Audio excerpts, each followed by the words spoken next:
Hello, everybody. Welcome to Yes Have Some podcast. Thank you so much for being here. I am one of your hosts, Craig Goldberg. Happy New Year.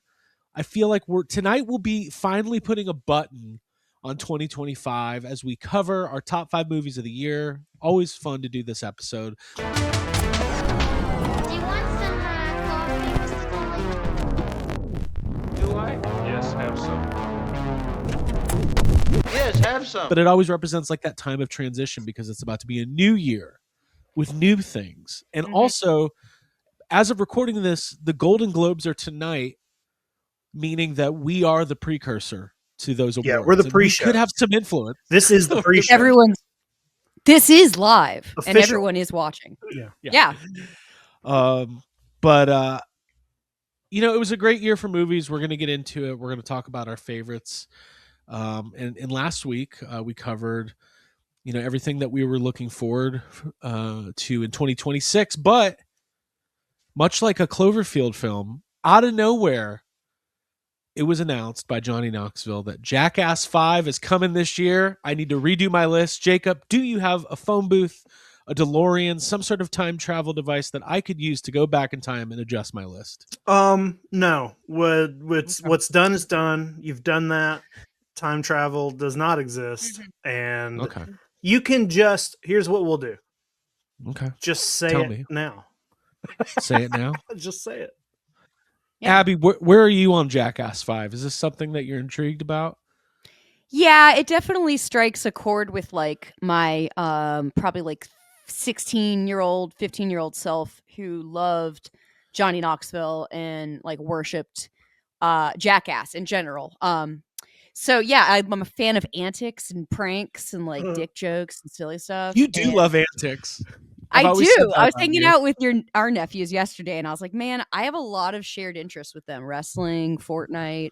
Mario Kart, Switch 2.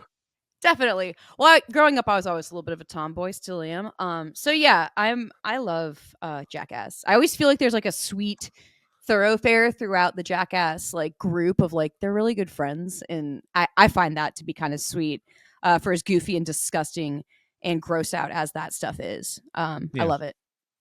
It's all about friendships. Mm-hmm. That's what I've always said too. Well, let me go ahead and say hi to everybody in a more official manner. Jacob Walsh, man, how are you, sir? I'm good, except I'm probably doing better than whoever reads the email I sent to Georgia Theater Company yesterday. You finally finally made good Yeah, on you the promise. Finally did it. I went to the movies last night and saw the new film Primate. Okay. And I was annoyed the entire time. And I went to rate it, and try to review it in Letterboxd, and I couldn't even. I said in my Letterboxd entry that like whatever I write here is not fair. The movie was pitch black the whole time. It was so dark. I'd heard there was some really gnarly practical kills in this movie, like really gross. Yeah. Like people are like, "Hey, this movie's gross." I was like, "Okay. Cool."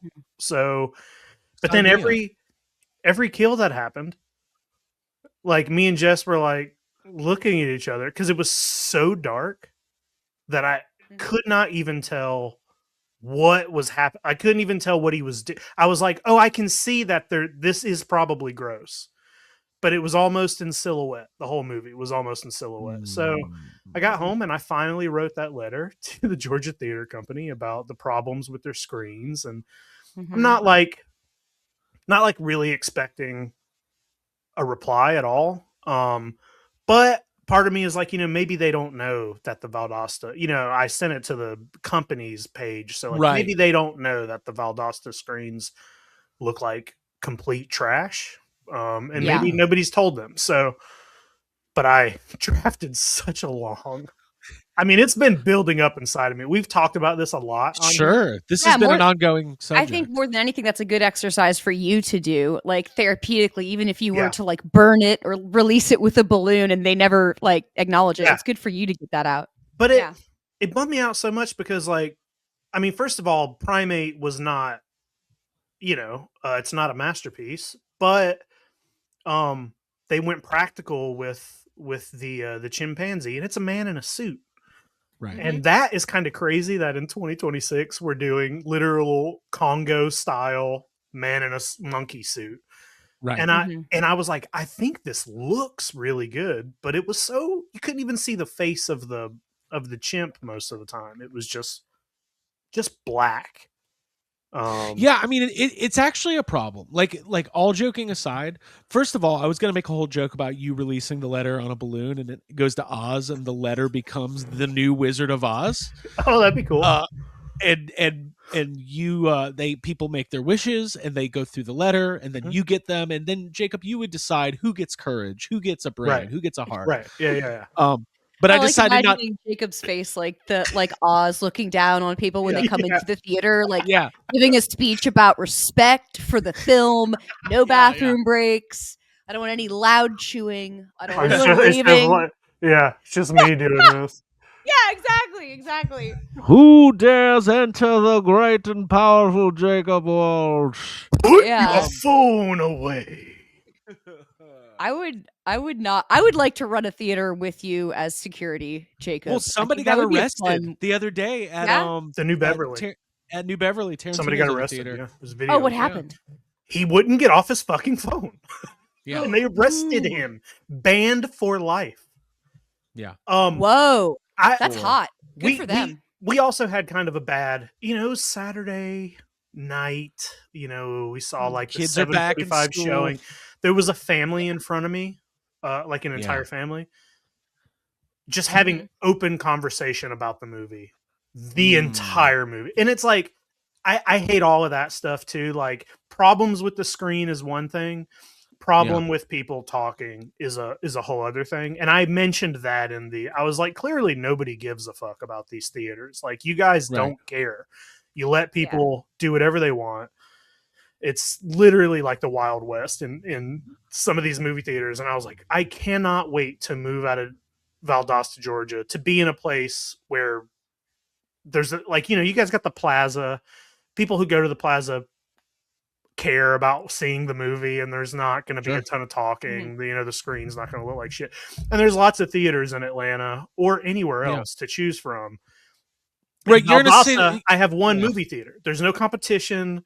I have to drive an hour and a half to see a movie in a different, in a different chain. And it is like, it's enough to make me want to move just alone, just the movie theater thing. Well, I mean, so going weird. to movies, that's like, listen, I get it. It's crucial. It's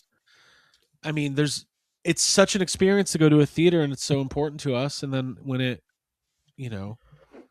anytime there's factors out of your control, like even when we went and saw Marty Supreme, the projector went out twice within the first 5 minutes of the movie, and I was like, getting frustrated, and like that's nobody's fault. It's a technical error, but it's frustrating. Did you see? I saw an article. I saw a couple of people posting this maybe it was last week sometime.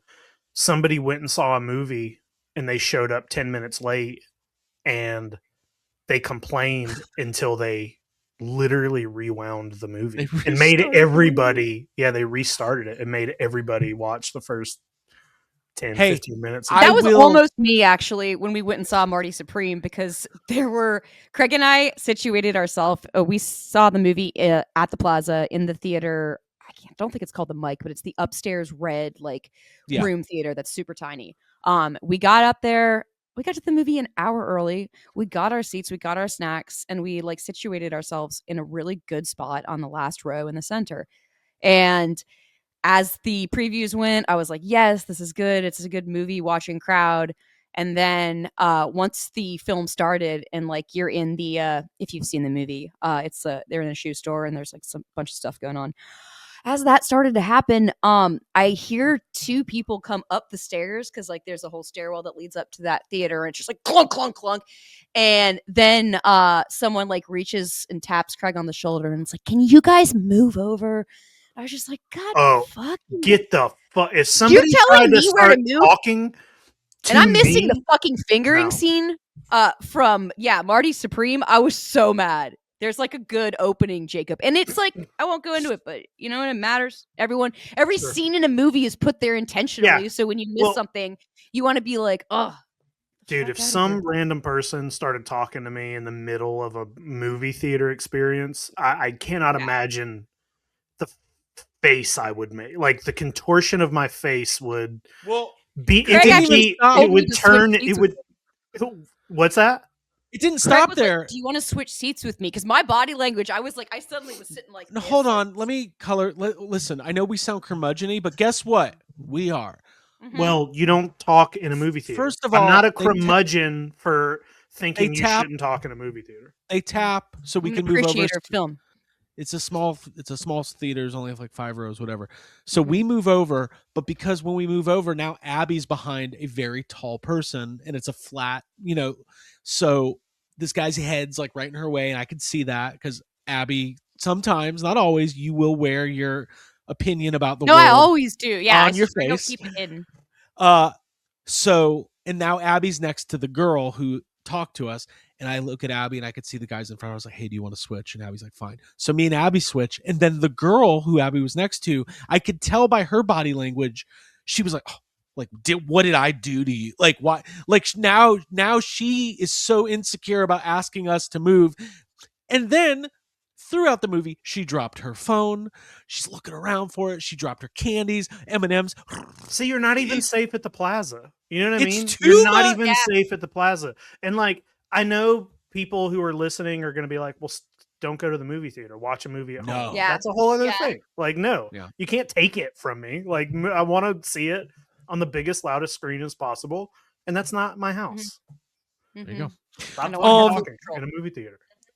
So tonight we are going to talk about our top 5 favorite movies of 2025, and amongst other things that we've, media and content that we've engaged with this year that we want to showcase. But before we do that, Abigail, how are you? In I'm official doing well. manner. Thanks. Yeah. Yeah, in an official capacity, I'm doing well. In unofficial capacity, I'm also doing well. It's January 11th today, which is the 13-year anniversary of me quitting drinking. So I am, I'm taking the day in. It's always like, there's a lot of emotions that I wake up with, in general, because I have chronic PTSD. But when I wake up on this day, it's like I kind of feel the heaviness and the reminder of what it was like 13 years ago, to make a decision to change some stuff in my life, and it definitely makes me recognize gratitude in a way that I maybe haven't been feeling it and maybe needed to feel it a little bit today, just looking around me at the cats I'm surrounded by and the friends and all the wonderful things in my life. I'm just extremely grateful. I think this podcast is a direct result of me open not just me, but I think that me being able to All you. podcast is a result of me being like, let me open up and let me look in the mirror and let's analyze things.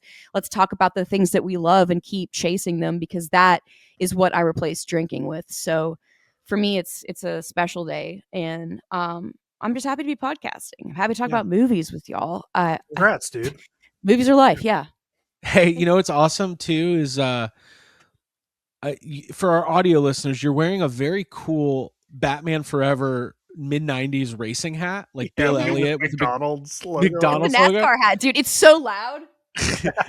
And then behind you, I see a Tommy Lee Jones two-faced, but like there's so much Batman Forever stuff happening right now, Yeah. and I'm just enjoying Yeah. it. Hey, Yeah. Abby, I Well, hope that's you, sorry. I No, first of all, go for it. congratulations. I hope you I know like every year you draw like a thing. I hope it's Friday the 13th themed this It year. is, Jacob, but I got Okay. a little twist. It's going to be, now check this, my day, the 13th. Okay. All right. There you go. Perfect. Yeah, I put that in my Apple Notes like, I don't know, 4 months ago when I thought of it. So yeah, and you know what, Craig? That's I want awesome. to say thank you, because you always treat me on the actual days that matter. Holidays aren't always the most important. I mentioned I have chronic PTSD, so holidays can be tough, but days like this are really important. And you got me this bouquet of South Park plush What figures. the fuck? That's amazing. Yeah, it is. So- And as well as some drawing and colored pencils and paper, Jacob, so I can do Yeah. my Cool. little art So, piece. Jacob, when's the last time you've been to Walmart? Oh, Been there in the last couple weeks? yeah, actually, so yeah, we almost bought the Beavis and Butthead blow molds. I know. Did you find them? Yeah. Our Wow. Walmart had them, and they. It's crazy because there's like South Park, Beavis and Butthead, and then there was a couple other, and it's like, Chucky? yeah, and there's like the South Park Valentine's Day basket. I was like, what the? I'm gonna buy this for me. And I was like, what? Yeah. And all the Beavis and Buttheads. I could not believe that this is at Walmart. It's so weird. Yeah, was Beavis in- and Butthead blow mold is a fun thing to say and to look for. Yeah. I found the Greg was telling me Beavis. about. Oh, sorry. No, I was just saying I saw the Beavis, but no Butthead. I'm not going to just buy Beavis. I'm not an asshole. I'm not an idiot. Yeah, you're a completist. Can't have one without the other. I kind of want to go out and like search for those now. I haven't had a thing to hunt for, so maybe we can do that. I just don't know why in 2026 Walmart and I guess For Paramount Valentine's Day. for Valentine's Day is like, guys, we're going big this year. It's Beavis and Butthead, South Park, and Chucky. I'm like, okay, hey, Sign me up. don't tease me with a good time. Like, Yeah, that's really Yeah. Abby, very cool. Congratulations. That's Yeah, awesome. hell yeah, and love Um, to all the listeners too.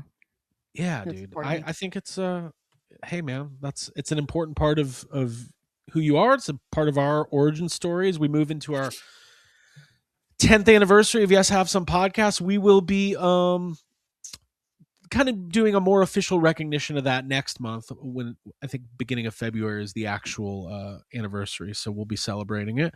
Obviously we've got Cryptoids this year. In the coming weeks we'll be talking a lot more about the launch of Cryptoids, which is our toy company Kickstarter that we're starting. We've talked about it a lot. Very, very excited. It's getting more and more real by the day, which means it's getting more and more stressful by the day. So I'm sure I'll be a delight to be around over the next couple months. And I'm just excited. We got a lot of good stuff. And we were talking about Friday the 13th a few minutes ago.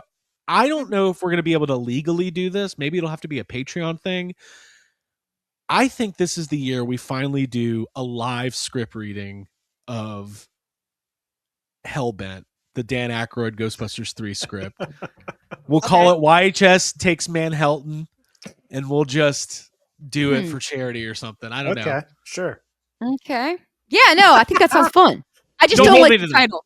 Let's do We'll workshop the title. let's do one of those things. We'll get actual celebrities to come in and read parts. You think Logan and McKenna will come and do a Yeah, Celeste, the Ray live Parker reading? Jr. Just everybody. Yeah. We'll have Ray Parker We're gonna Jr. make play, Eric Wright Peter Venkman. do it. We'll make Eric Yeah. do a voice or a Yeah. character.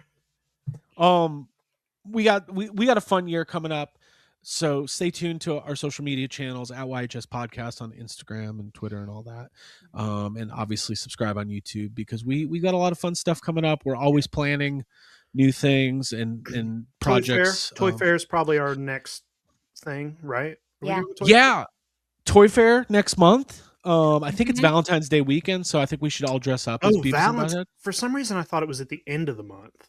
No, it's earlier Valentine's this Day year. that we're going to be in New York Oh. City. Ooh, I think so. that's fun. I think something along those lines. So that'll be next, and then in March we've got the Cryptoids launch. We're going to be at Toylanta with a booth, which is going to be awesome. We'll be booth babes, and then moving on, we'll Ghostbusters Day. Starting to see chatter about that. The SOS Ghostbusters are coming back in. The British guys, the Germany Ghostbusters, everyone's coming back in for Ghostbusters Day. So hopefully it doesn't rain this year. And then it'll be Comic-Con, and then I don't know, the year will be over, and we'll be like, guys, what's our favorite movie of 2026? Because time is moving way too fast. But for now, it's time for the YHS top 5 movies each of 2025. Jacob, was this a challenge for you to make your list? Yeah, it kind of was. Even my number 5, I think, wasn't the best movie I've ever, definitely wasn't a perfect movie, and I almost didn't put it on the list. And I had like 2 or 3 other movies that were kind of off and on the list, and I was like, oh well, you know what, one of them might put this movie, so I'm gonna leave it off, so it's like a way for us to talk about more movie, you know what I mean? Yeah, It was sure. hard. I struggled a little bit with it. Well, here's the thing. Obviously, there's hundreds of movies that come out every year. We're not going to see all of them. Jacob, you've probably seen more of them than I have. So I was checking I was looking at my letterbox. I've done really good in 2026. And I was looking last night because, we had Joe Bob was on Friday. So we watched 2 movies back to back with Joe Bob. And then the third movie that came on, which was just a random movie, we also watched, and then woke up in the morning and watched another movie. And I was like, oh, I've watched 5 movies in under a 24. I was like, so far, if I can keep this up, I've watched more movies than our days in the year so far. If I can Really? keep that That's up, awesome. if I can keep that It's up, that hard, would be insane. but That's really cool. when it comes to new movies, though, it can be hard because, like, first of all, because of the type of coverage we do for like tentpole movies, pop culture, Marvel, Star Wars, all that, like, I saw Fantastic Four and Thunderbolts and Captain America, Mhm. Brave New Soldier, whatever it was fucking called. Those are movies I'm going to see. I'm interested in seeing. We're going to talk about on the podcast. They're not going to make my top 5 movies of the year list. You don't have likely. Thunderbolts on there? I Figured do you'd not have have something like Thunderbolts that on there. your list. Thor, Love and Thunderbolts. I just made that up. So there are still movies that I want to see from last year that I'll get around to eventually, but I'm pretty confident that there's nothing hiding out there that would have made my top 5 list otherwise. I think I've seen everything I need to see to accurately create my list.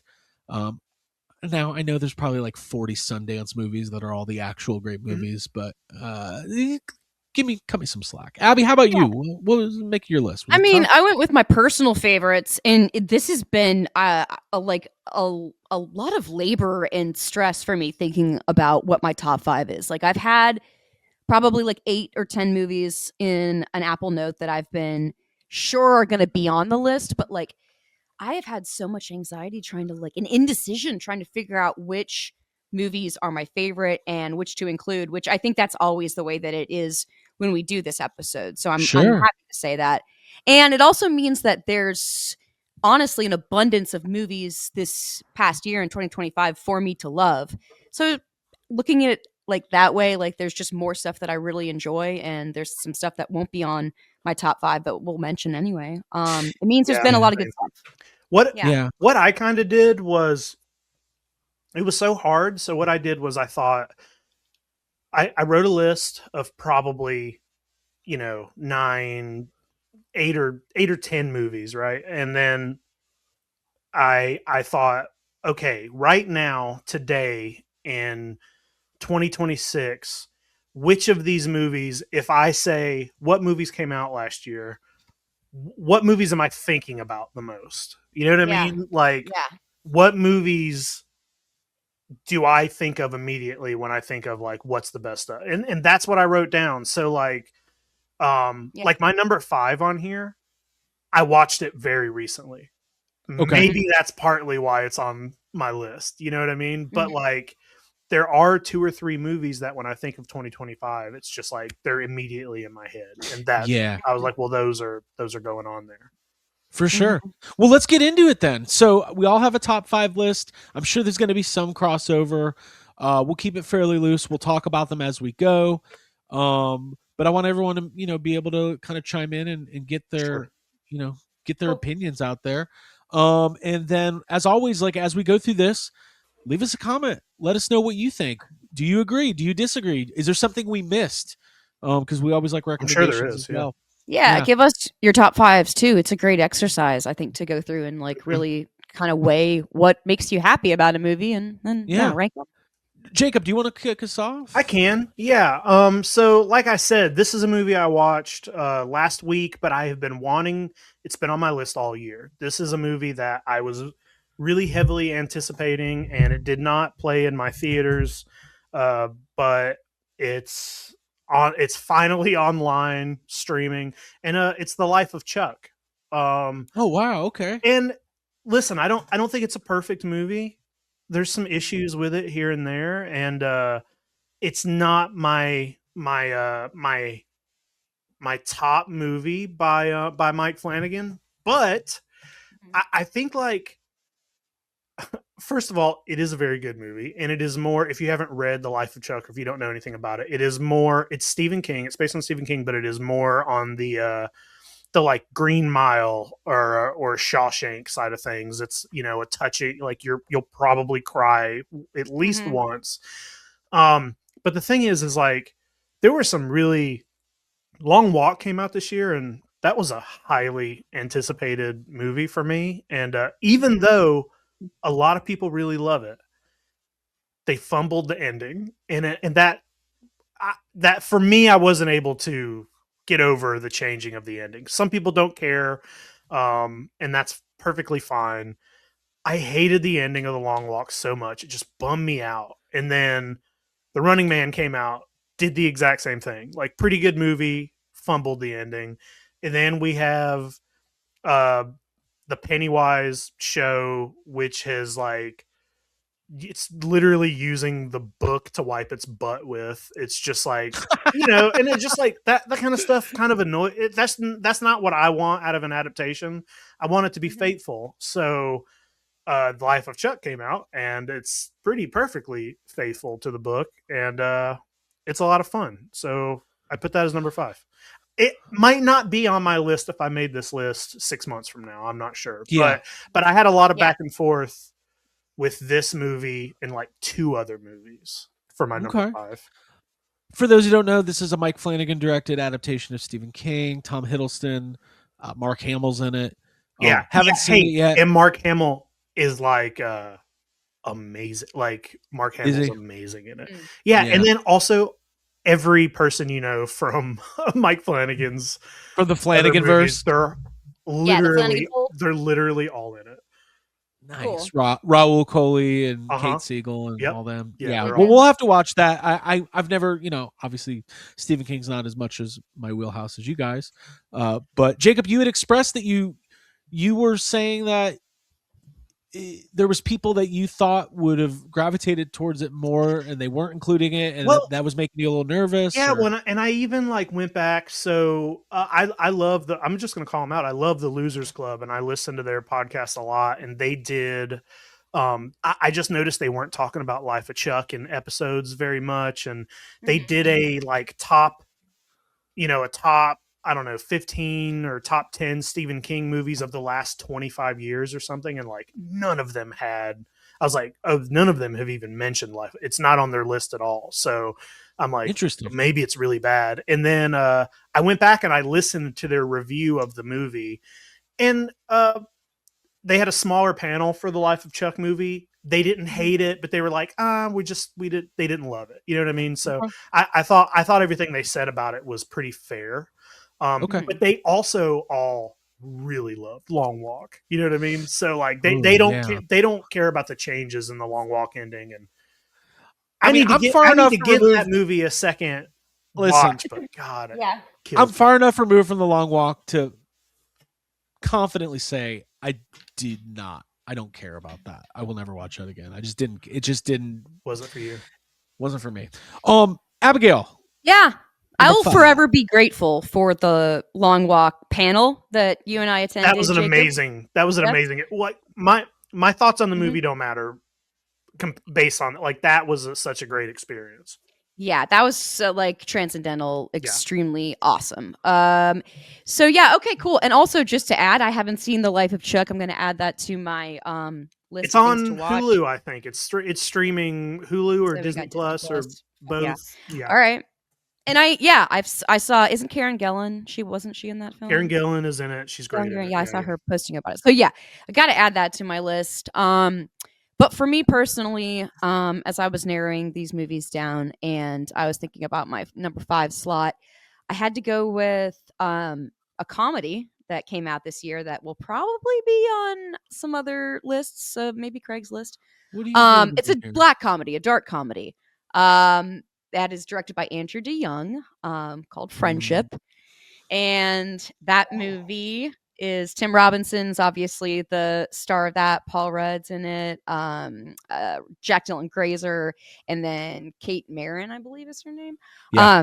And this is a movie that for those of you who like Tim Robinson's comedy and I Think You Should Leave, or Detroiters, which that those shows are like a secret language of like funny to me, that just it connects, like Tim Robinson's humor connects me to you guys and to Craig's brother and to my brother. And there's just like something about when a new sketch comedy show comes out and it's just like there's suddenly a new comedic force to marvel at. And I think that's what Tim Robinson is, and I think that Andrew DeYoung has some amazing understanding of Tim Robinson's like brain and like how to make him funny, and what ways to goof on him. That this movie, when it came out, I saw it at the Plaza Theater, and I had an absolutely incredible time laughing with the audience.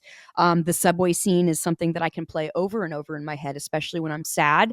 It'll just really get to me. Just There's thinking something about the slow decline to madness that Tim Robinson goes through as the character Craig, and just like absolutely bumbling around with his family. And the goddamn the sliding door is one of the funniest. It's the funniest thing I saw in a movie, I'd say, in 2025, and humor is important to me. So there you go. Nice. Well, I mean, I also wanted to include, comedy's my favorite genre. Unfortunately, we live in a world that big budget, high profile, laughing till you're dying comedies they're just not being made the way they were at one point in our life. Mm-hmm. And I hope that changes, because I love to go to a theater and laugh. I also wanted to include a Paul Rudd film, and that's why Anaconda did make my top 5. No, I'm just kidding. Friendship is also my number 5. And Abby, that's interesting, because we did not plan. I think also this movie, when was this? April or May? I mean, it's been 6-7 months. Yeah, you know what? It was on my list, and then I didn't include it because when I Googled it, it said 2024. And then I just looked it up as you were talking, Abby, and it was that it premiered it Sunday, or Like at a festival at 2020. But you're right, it was released in 2025 in so theaters. Yeah, I took it off because I misunderstood that. So it probably would have been on my list as well. The movie's great. I mean, I can't really add anything other than I think Tim Robinson's like a singular voice. And it's been a very long time since there's been such a, we grew up in a time period, obviously, like we're born in the 80s, so there's all these comedic actors that obviously, Bill Murray, Dan Aykroyd, Chevy Chase, John Candy, Eddie Murphy. And then throughout the 90s, when it was, Ben Stiller, Will Ferrell, Mike Myers, Chris Farley, Jim Carrey. Chris Farley, yeah. And now it just doesn't seem, it seems so many of the great comedic talents are expressing them, they're doing a lot of drama. I mean, look, Bill Hader and Jason Sudeikis and Jason Segel, like these guys are fucking awesome actors. But Tim Robinson, I mean, there's things that he does that just make me laugh in a way that nobody else does. So Friendship, if you haven't seen it, I'm not going to say anything else other than please go see it. It was amazing. Mm-hmm. And I hope he does more weirdo movies like that. Jacob, number 4. Sure, number 4. This is a movie that is like kind of taking over everything, and everybody's talking about it, and it's like winning awards, and it's it's the movie that everybody probably, like, people would tell you might be the best movie of the year, but it's my number 4, and it's One Battle After Another. Paul Thomas Anderson. I just had like a lot of fun with it. Like, we had such a fun time watching this movie. It was like, it's funny and it's well acted and it's like fast paced, and it's Paul Thomas Anderson. So there's not like, I feel like there's not much to even say. Like, everybody's talking about this movie right now, and it's all over the place, but it's one of the ones that I keep going back to, and I've already been like, oh, I think I might throw this on again at some point and just watch it. But yeah, that's my number 4. Number 4, One Battle. I've got more to say on that at some point. Abigail. Yeah, I do too. I'm sure we all do. Yeah. Okay. So my number. Oh, geez. Okay. I'm looking at mine, and I actually had to reorder because I switched my 3 and 4. My number 4, much like you, Jacob Walsh, is One Battle After Another. Whoa, cool. Let me Yeah, just this go is ahead and chime in. it's cool Also, that my we're number all 4. It's your number. okay. Fuck yeah. Yeah. It is a solid 4 because yes, it's been talked about. Arian Sutin worked on the like some of the face stuff, didn't he? For Spoilers, but yeah, some of Did the he do the prosthetics. boner? Well, I didn't say for what for, but for Did a he do the character. boner?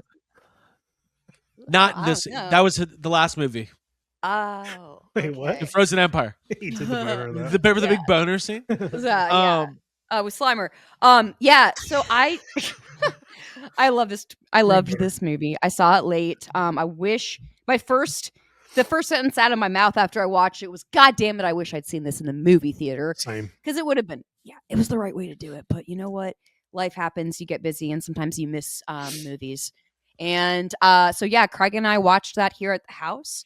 And I am a big fan of Paul Thomas Anderson. Love Boogie Nights.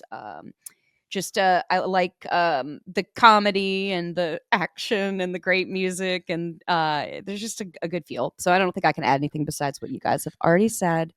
Well, this is topping a lot of people's lists, and it's going to Yeah. win awards, and I get it. I mean, Paul Yeah. Thomas Anderson. When you talk about like, there's 4 or 5 directors in our lifetime that are accomplishing what he has accomplished. When I think about Boogie Nights or There Will Be Blood or fucking The Master, Licorice everything he Pizza. does. What'd you say? Isn't Licorice Pizza? Licorice Yep. Pizza. Mm-hmm. I haven't Yeah. seen that one yet. Yeah, that one's got the girl from Hyman in it as well. Sorry, continue. I think what I love, first of all, this movie feels culturally relevant. It's speaking to things that, not that that's why I like movies, but it did feel, even though it's based on a book, I think from like the Yeah. 80s, it felt like even, and also Yeah, like, it's really culturally relevant, especially like the 20-minute scene where he can't remember his password. well, that's what I'm That is talking my about. favorite shit. DiCaprio as like a pot-addled dad who's like still lovable. I have that was some relatable shit and also endearing. First of all, Jim Downey, longtime SNL head writer, who's like barely acted in his life, was in the Chair Company and this. He was a member of the Christmas Adventurers Club. Not a club I'm going to be joining, but I could watch their meetings all day long. Fucking nuts. Yeah. But there is something to having culturally relevant like current stuff in a movie. And that Sure. in the very beginning it opens with a huge bang and Yeah. and I really enjoyed all that. Kind The of got me movie's super galvanized. violent, Mhm. super funny, and I think the thing that stands out to me, there's performances. Obviously, Leonardo DiCaprio rarely disappoints. He brings the heat, but I mean, Sean Penn's going to win Best Supporting Actor for this movie as Lockjaw.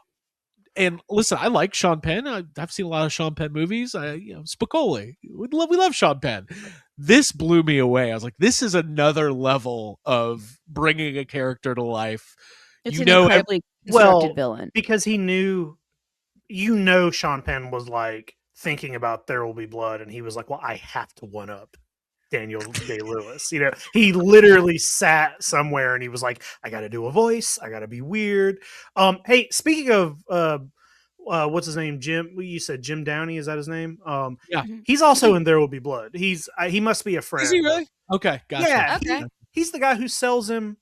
He's the guy who's like, when he's looking at the map and don't be thick in front of me, Al. He's Al. Well, here's the thing. Okay. Here's the connection, and I always forget this. Paul Thomas Anderson is married to Maya Rudolph, so there's an SNL connection. Sure. Mm-hmm. I'm not saying that's how he knows Jim Downey. I'm just saying there's a connection there. Yeah. I love this movie. I can't wait to rewatch it. Super big and Benicio del Toro's great.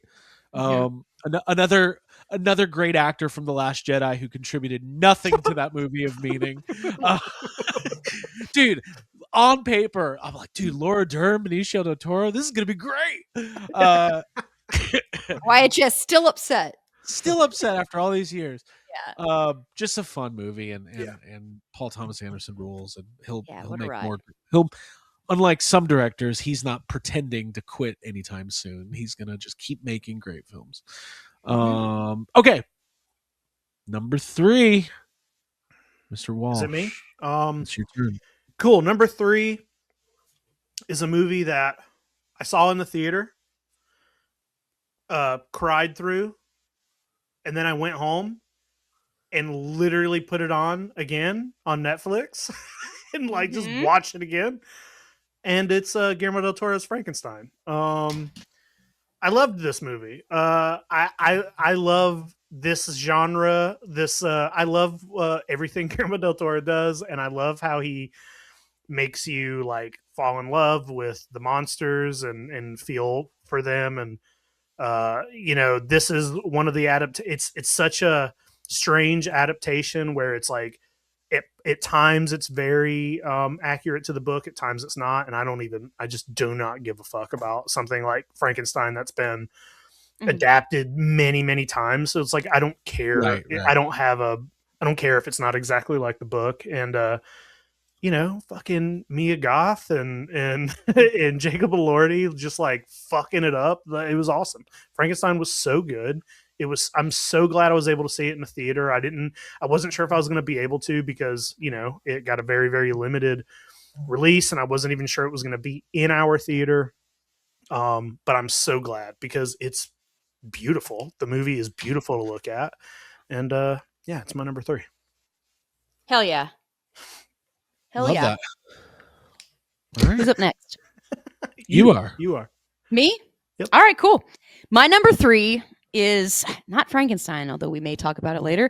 I will. I'm spoiling say that your this- list. I know. God damn it! I just said we might talk about it. Sorry, anyone watching saw me throw my pen when you said that. I was like, God, it's on my list too.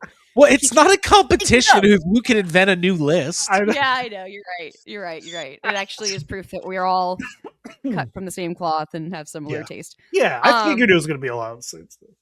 Yeah, it's awesome. For me, my number 3, I picked a movie that I saw in the movie theater. It came out early in the spring of 2025, and it was one of the movies that I actually saw, I think, pretty like within its release, like within the week of it coming out, which is how I prefer to see movies. And I kind of got off track a little bit with some movies this past year, but the movie Sinners is what I'm talking about, by Ryan Coogler, directed by him. Just literally was the fucking coolest movie that I've seen ever. It felt like it was the coolest movie of the year. It was like the slickest, most like gorgeously violent and bloody and deeply tied to music, and in ways that like inspired me and made me like I think about scenes from that movie quite often, and it struck something within me. I saw something in that film that like was wholly original and that I'd never seen before. And there's also just a lot of really hot scenes and just fun, sexy vampire stuff, and seeing bad guys go down in a really great way. And it was for someone who like consumes vampire stuff. Sorry if that's a spoiler for anyone who hasn't seen Sinners. It's a movie about vampires. It's good. Hold on, I got to go back. Did you say you saw Sinners in theater? Yeah, didn't we? No. I thought we saw it in the movie theater. We didn't see it till it was on HBO. I have a false memory. Oh my god! Oh, no. I'm Unless so you- sorry. Unless you went and saw Abby, it. did you say, Craig, I gotta go to the store and go see Sinners by yourself? Yeah, I would That sounds absolutely so do fun. that. I'm gonna do that. If it was Yeah, still just in do like theaters, I Walmart would do go that. watch a movie. Bye. No, that's awesome. Hell yeah. Yeah, it's an awesome movie. Sinners is a movie that I almost had on my list. It fought with my number 5 a lot. It's like in my Wait a minute. Was your number 5 an Irish vampire? shut the fuck up. I almost put it on my list. The only reason I didn't, I think that movie's great and I love it. But when I think about it, I'm mainly thinking about the first half of it. I had some issues with the second half of the movie, and if we were doing top 10, it would be there for sure. But it got squeaked out for me. I get it. No. I mean, there's been some great movies this year. No doubt. Abby, that was a great pick. Thank Jacob. you. I also knew one of you was going to pick it, so I was like, all right, I'm going to leave it. Okay. I was like, it would be there. We'll talk about it. Jacob, go for it, man. No, it's your turn. It's your 3. Oh, my number 3 is Sinners. Oh, which okay. was a number 1 for. I mean, that was my favorite movie of the year for a long. Like, again, it kind of goes back to what you were saying earlier, Jacob. Like it's a movie that after seeing it, I thought about it a lot. There's Yeah. a couple sequences in this movie. I did not know it was going to be so musical. It's not a musical, Well, but there are some beautiful what musical sequences in it. Yeah, that's one of my favorite parts about it, and I do still listen to the soundtrack and watch the videos, but that's also one of my problems with the second half of the movie is like somewhere in the middle they stop and it's like there's no It gets a music little again. bit more boilerplate. But I'm I love the music in it. It's so good. Mhm. They should make it a musical. They should add well, they should. 6 Yes, more songs yeah. and make it a Broadway musical. And Yeah. also, there was the only good thing at Dragon Con this year was the group that did the Sinners costumes. Yeah, Exactly. You're Because right. they like recreated the like farmhouse or whatever. That was Yeah. so cool. I think Michael B. Jordan's awesome, and I That's my definitely favorite. think Yeah. that he plays two characters in this movie, and he does them, and it's fucking awesome. Like he's great, and I've been a fan of his for a very long time, and Ryan Coogler is he's quickly become one of those directors that is like one of those guys who is kind of has a singular voice and vision and makes really interesting stuff. I am so completely burnt out on IP and franchises. Like I think maybe it's taken me longer than others, but just seeing something new and original that is Yeah, well done is 100%. so Yeah. so Mhm. Yeah. That flips you and takes you by surprise, and even makes you think that you might have seen it in the theater if you watched it at home. it's Well, such a cinematic experience. It's It's one just of that's It's another great. one of the movie, and it's filmed in 70 millimeter, is it not? Like that's Yeah. another one of the movies that I wish I would have saw in theater because immediately, right away, I'm like, oh fuck this! I bet this looks so good on a theater, not in Valdosta, Georgia. right. Very cool. Well, we're getting to our top two already, which is exciting. Jacob. Yeah. So my number two, it was for most of the year. It was my number one. I thought this was going to be my number one favorite film of the year, and it got pushed. But it's Bring Her Back. Oh yeah. The Philippou brothers. Philippi. I don't know how to.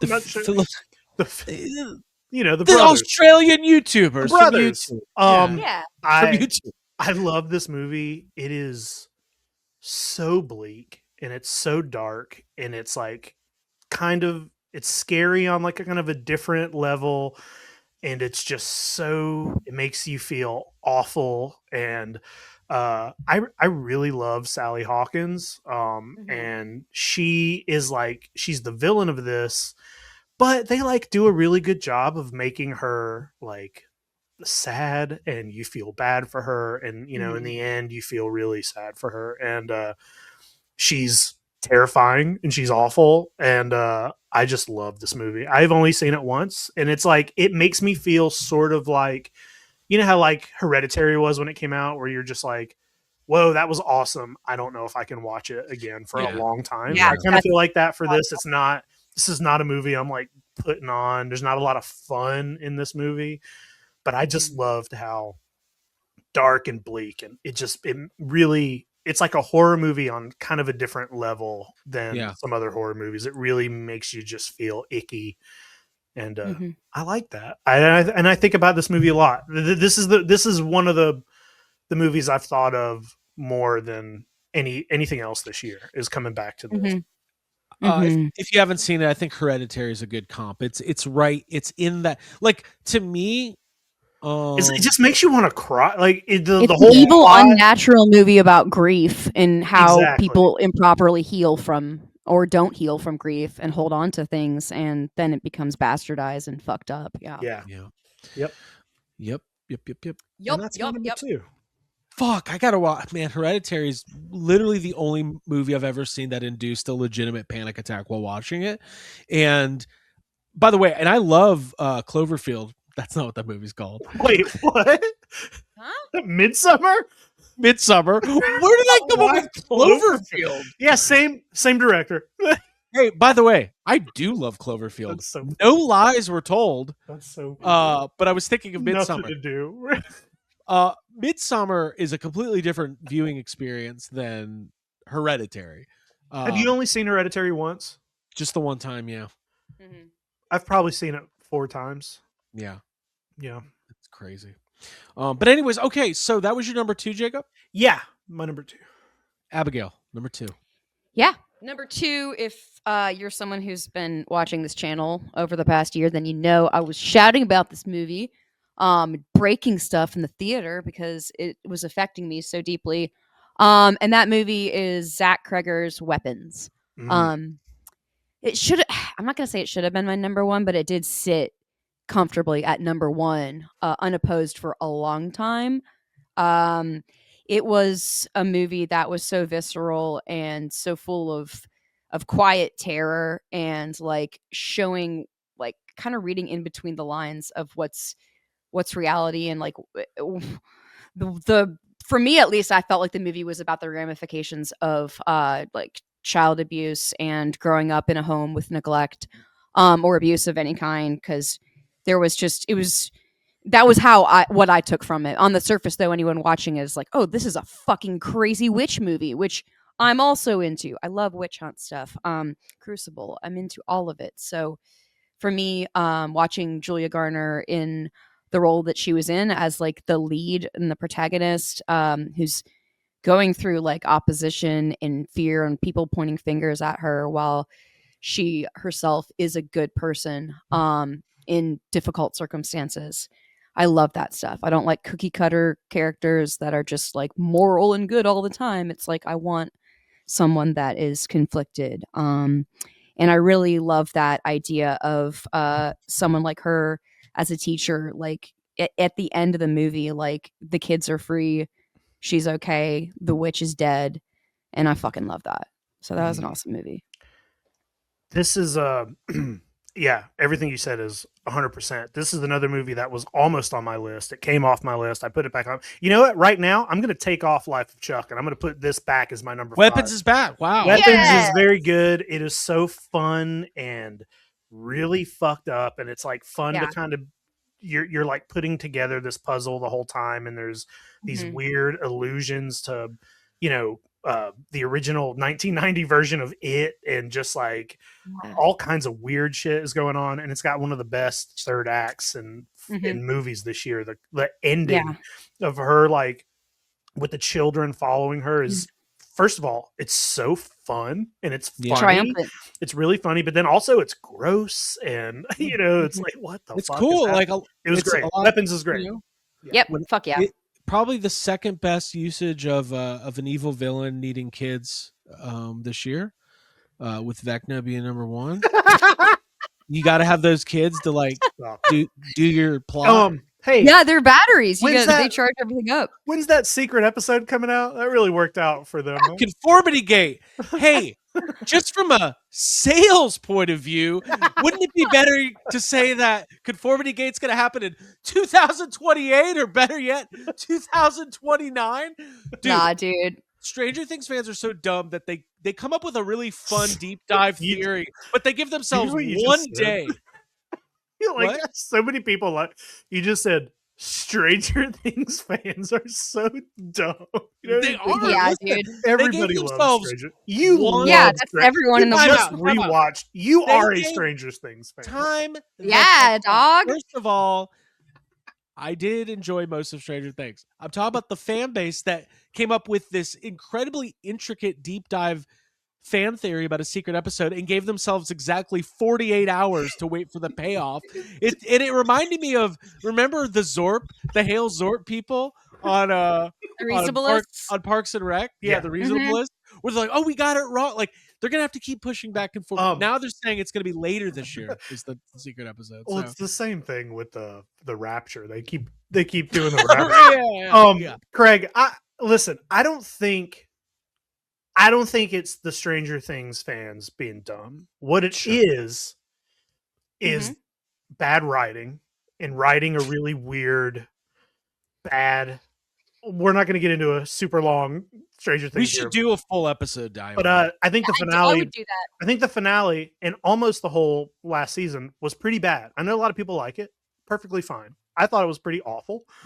And these people disliked the finale so much Yeah. that they Mhm. found fake clues, and they're like, you know what? You're right. This couldn't have been the actual finale. It's so bad. There must be a real finale coming, Right. and It's the that same is thing with kind of like religion. crazy. This is what people But do with religion. This is what we like. People are like, there's no way that this dumb, bleak, meaningless life that we're living is just everything. There's got to be something more. Unhappiness breeds creativity and Yeah. storytelling within people to Like, justify things. And I don't think anybody wants to see something they love end. And I think sure, that, yeah, we experienced it. We've talked especially about this even on the show. unsatisfactory. Like just Yeah. it's hard buttoned to up end a into a show. little fucking bow. Like, all First of right, all, Yeah. The longer you stretch something, like just take it straight, like unfiltered. Get think that. of Hmm. any show that's, but like, it's so hard to end it is. a show. Think Yeah. about Lost. Think about Game of Thrones. Like, Yeah. and I think I cannot imagine the pressure that the Duffer, like these guys have literally been doing this for a decade, and now people are being real. Like I see some people being like, they fucked it up. They shouldn't be doing interviews because they made a joke of like, oh, we'll come back to Stranger Things in 20 years if we're broke. They made in some interview, people are like, they should take it more serious. This means so much to so. It's like, So guys, what? a It's fucking their TV show. thing. It's their thing. Do whatever you want. Like, come back. Don't come back. Who cares? Like, whatever. I don't care. Fandom's the worst. It is. Yeah, 'Cause you can't fandom. even have like a logical conversation about this stuff without everybody getting all fucked. But anyways, stay tuned. A couple months. That secret episode. It's gonna be coming. Craig, what's your number 2? Well, one thing I was gonna say, if you would have told me that the director of Barbarian's second movie would lead Shanice from Uncle Buck to be an Oscar contender, I would have been like, that doesn't sound like a real sentence. Denise. Yeah. Shanice. Aw. She's great, and you know, I don't know. I think every year there's always some crazy like I don't know if Amy Madigan's performance in Weapons is Oscar worthy. Maybe it is, but she's probably gonna win a Golden Globe tonight, and fucking great. Who cares? Well, It's she won a Critics' Choice Award, right? She did. Yeah. Mhm. Okay, so let's get down to brass tacks here. My number 2 is a movie I just saw a couple weeks ago for the first time. I literally, or maybe last week, I cannot stop thinking about it. Maybe it's my number 1, but for today it's my number 2, and that movie is Begonia. I am not an expert on Yorgos Lanthimos's filmography. I saw Poor Things. I liked Poor Things. I've never seen The Lobster. I know I need to. But let me talk about Jesse Plemons and Emma Stone in this movie. This movie rules. This movie is funny. It's scary. It's sad. It's a commentary on how influenced, human beings are by things they read on the internet. Also, Abby, similar to Weapons, I think it's a commentary on the way we deal with grief, and also the Stranger Things thing, like how it's hard to let something go, and to like this is a movie about Jesse Plemons who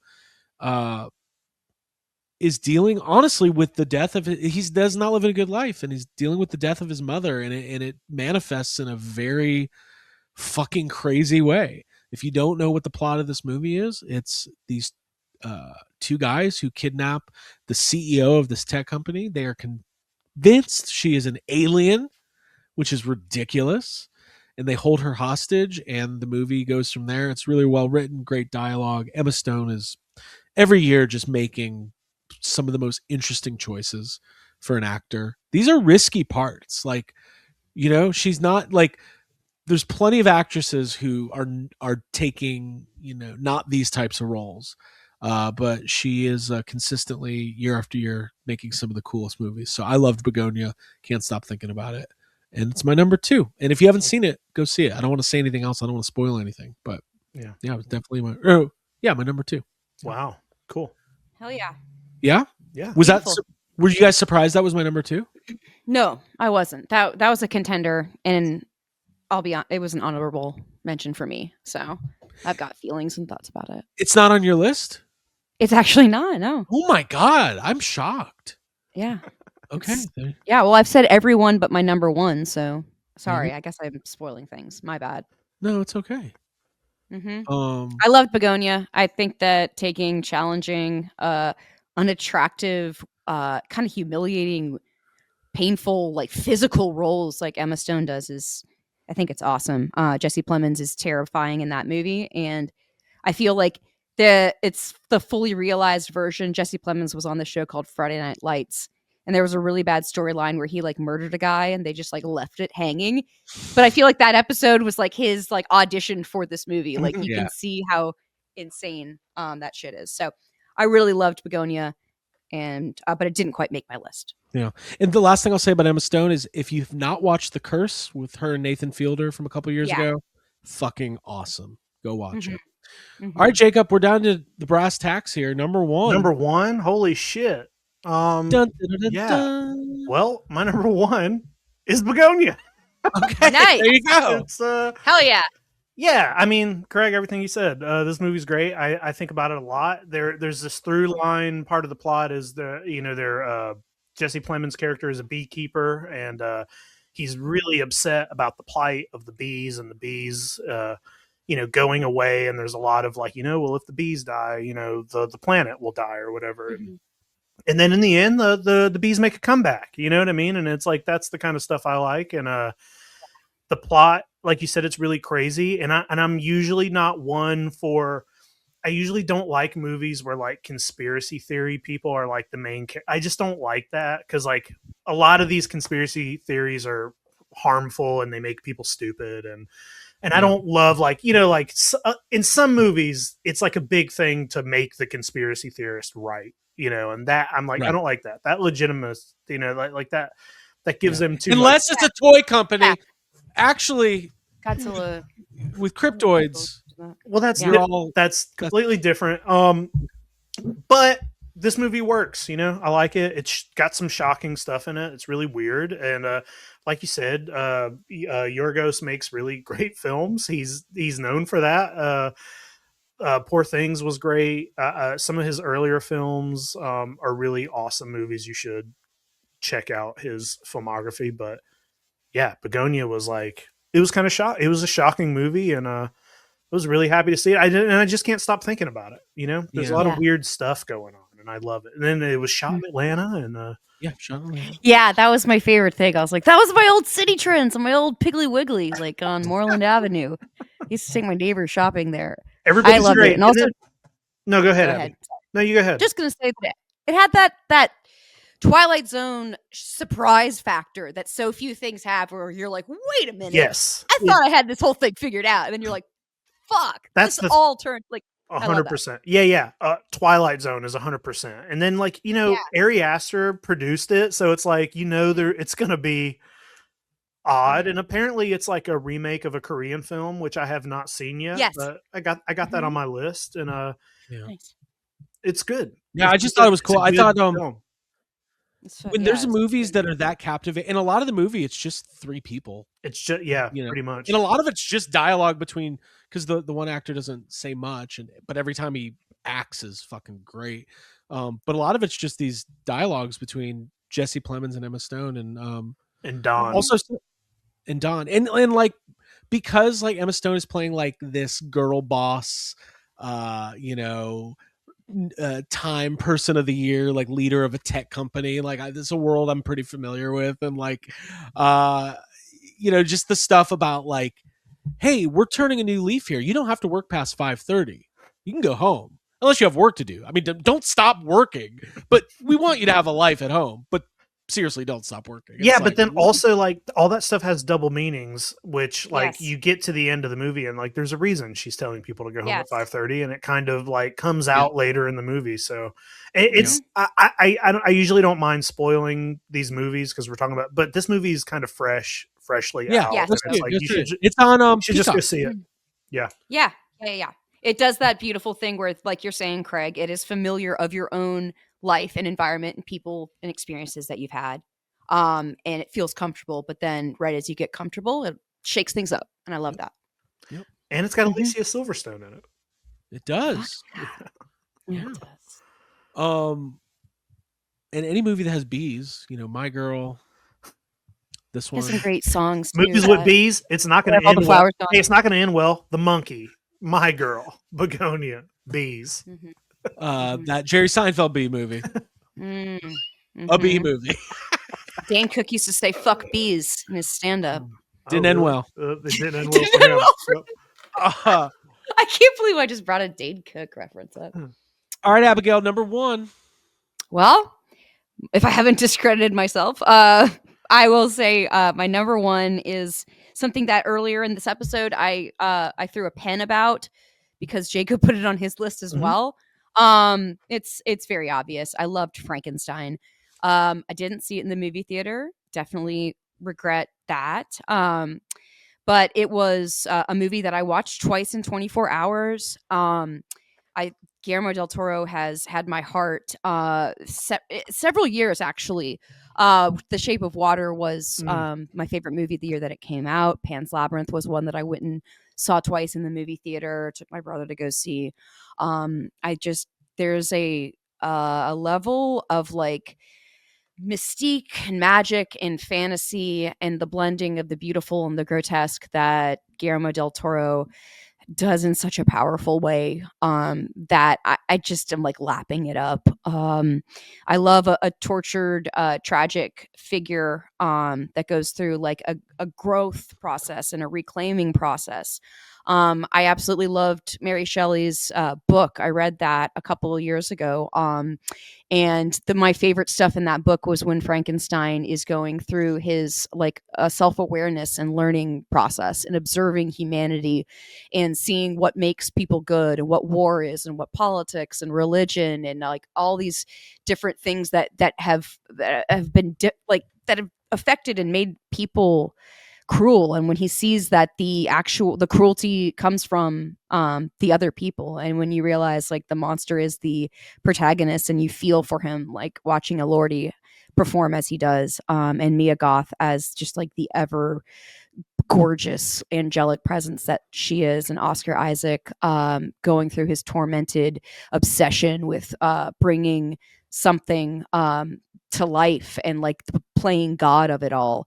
I think that I also read Revival like maybe that was last year or the year before, and that is I know that Stephen King was very inspired by Mary Shelley and talks about her a lot, and that obsession with like using electricity to power and bring life back is I love that because like it makes sense in your brain when you're reading it.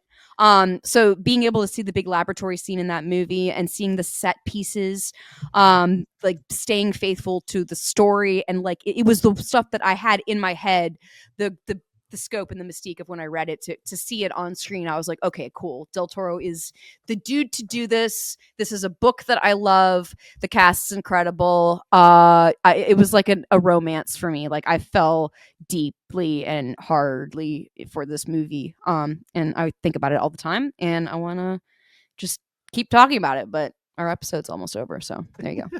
Hey, isn't it crazy that Mary Shelley wrote Frankenstein when she was 19 years old? And it's like I know. it was like 18 something, like 1800 some 18 I don't know the year, but it was written so long ago. Can you imagine? She's so young, she wrote it so long ago, and it's still like the most influential fucking book in our history, and we're still talking about it and writing about it and making art about it. It's kind of Yeah. insane. 1818 is when it came out, 1818, Jacob. okay. Yeah. Yeah. Yep. Great themes, beautiful set. And like I said, the costumes and the choices, like there's that little extended piece on Netflix that's like the making of that. Yeah, it's really good. I really love. Yeah. When there's intention behind like the colors for Mia Goth's costume and how they're reflective of like a peacock or like a butterfly that's like kind of like a caged beauty. Like, I just love the level of craftsmanship that went into that movie, and it just made for a great film. It's great. It did not make my top 5, although there's sequences of it that I think about often, and that was really good, Abby. I think the way that if somebody has not seen it and they heard you say all that, I think they should go watch it. What I like about it too is like sometimes you think of like when I think of like the original Frankenstein or like the Robert De Niro one, like it's kind of portrayed in a very there's not a lot of color, and there's a lot of color in this movie, and it's just vibrant, and I don't know. That's really good. Yeah. Good stuff. Mhm. Okay. Well, it's time for my number one. Happy Gilmore too. HG2. Ah. Let's go to Craig's happy place. uh, Happy Gilmore 2 is probably the worst movie I It's saw this really year. bad. Yeah. And anybody who Are we says going to say otherwise, our worst movies? we can. I mean, I don't don't know. think we should do that. Yeah, maybe not. We don't need No, to. it's not. Yeah. My number one movie of the year is dun, dun, dun, dun, dun, dun, dun, Marty Supreme. Marty Supreme is my number one movie of the year. Not a movie I was listen, the movie was getting a lot of hype. I'm Timothy Chalamet, I've seen a lot of movies with him. I think he's obviously got a lot of charisma and he's fine. He was fantastic in this movie. He is a fucking piece of work in this movie. Josh Safdie, I liked Uncut Gems a lot. This movie feels more accessible to me than that movie. This movie has a little bit more heart. It's very intense. And I don't want to spoil things. From the perspective, you could say, oh, it's just like a sports movie. There is like a sports movie aspect to it, but it's so much more than that. It's a period piece. It takes place in 1950s post World War II New York, in a Jewish neighborhood. All the characters, Josh Safdie does this thing where he casts non-actors in his movies. I didn't even realize this till after the fact, but the lady in the opening scene is fucking what's her face from Howard Stern from the Whack Pack, Marianne from Brooklyn, who's just been calling into the Howard Stern show for 25 years, and Josh Safdie was like, we're gonna put her in the movie, and she's great. It's a small part, but stuff like that adds like a sense of realism. Josh Safdie's definitely in like that Kubrick esque, like hold on before you make faces. Kubrick, David Fincher, he's gonna take a 3-minute scene and he's going to do 50 or 60 takes on it and almost break his actors. And Excruciating. Yeah. what the result is very beautifully made movies. And I'm not saying, listen, I know there's a lot of directors out there who just do 1 or 2 takes. I'm not saying there's a right or wrong way. I don't know enough about it, but there's something in this movie of substance that just leaps off the screen. There's an energy, there's a chaotic performances. And also, can we just talk about my new favorite actor, Kevin O'Leary, Mr. Wonderful, from Shark Tank. By the way, I knew he was in the movie. I thought he's the main antagonist in this movie, and he's in it the whole time. And he's great. Okay. He's an asshole, and he plays It's like, Jacob, for your Shark Tank fandom, you should see Marty Supreme. Yeah. Like that's Right. your gateway in. Yeah. I'll get around to it.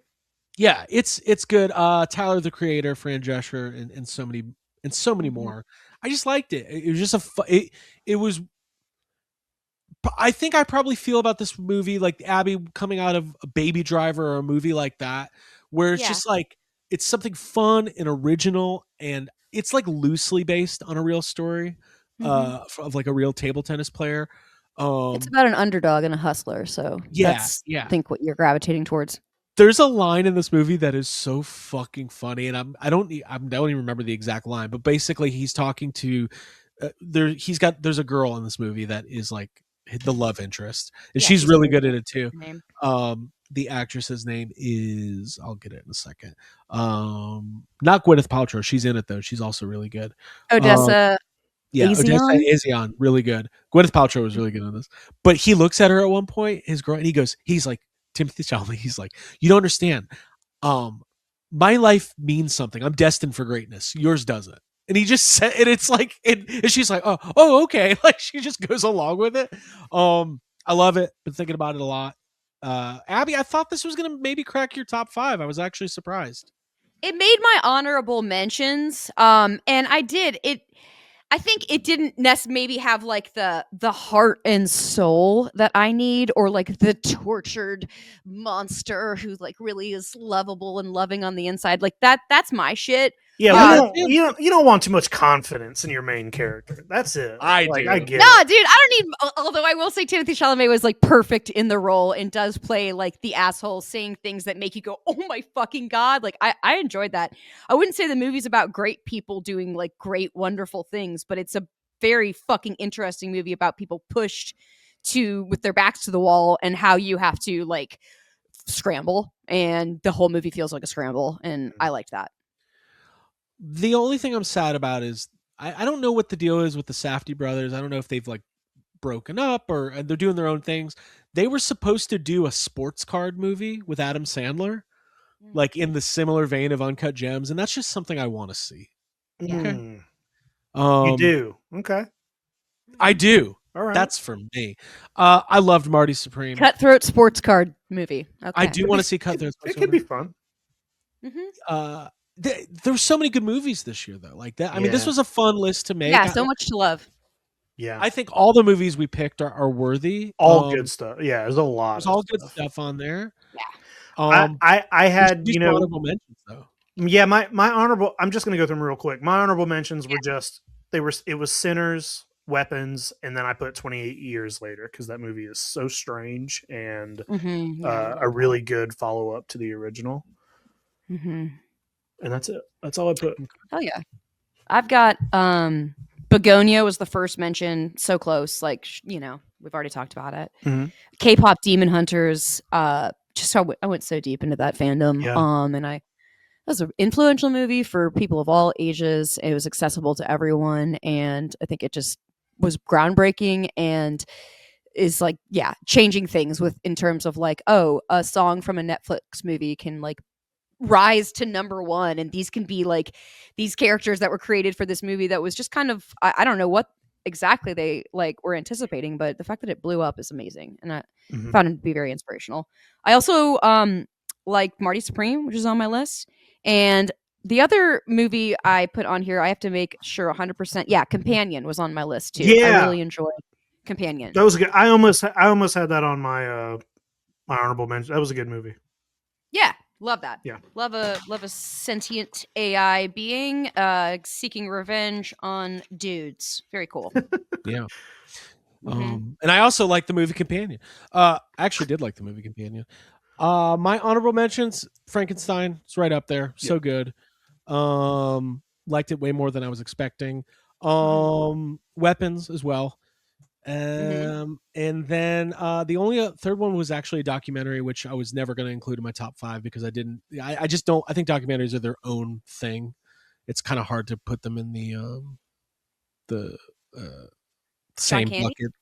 Well, listen, I like the John Candy documentary a lot, but the Pee Wee as himself, the Pee Wee Herman, that was a good documentary one. was definitely one of my, really loved watching that this year. Yeah, super duper inspirational. Yeah. John Candy one was pretty fun and heartwarming. I still haven't watched the Chevy Chase one, but from everything I'm hearing, it's not that good, and he just comes off like an asshole. He isn't exactly inspirational or heartwarming at this point. Hasn't been for a while. Yeah. But man, it was a good year for movies. I think we got another good year for movies coming up. If I listen, none of us picked any big budget superhero genre movies. I will say there weren't any. Thunderbolts was a fun theatrical experience. It was a fun time. It was a fun time, but that's not like top movie type things. Right. Exactly. You know what I mean? Nobody's putting that on there. And then the new Captain America and Fantastic Four were both utterly not good. We said we weren't going to. We said we weren't going to talk about worst movies of the year. Okay, sure. Sorry. It just it's kind of fun. All right. Well, listen, this was really good. One other thing we wanted to do before we head out is cover. I don't know if we have an official. Abby, what's the name of this segment? It's called New to Me. If you can see here, I drew New to Me on my diary. I like the way you did new and then the number 2. It sounds like a new boy band. It does. It's like a. It's our band. That's our New that's our me. Oh, I love that. You're home and watch Write some TV. And then they'd have a song. We should write that. Listen, like boy bands when they first come out, their first song is kind of like describing themselves, and they say their name. They're like, "We are new to me. We got to get a Yeah, I like that. CRT. Yeah, CRT on the TV. All right. Well, I don't know. Did you guys structure?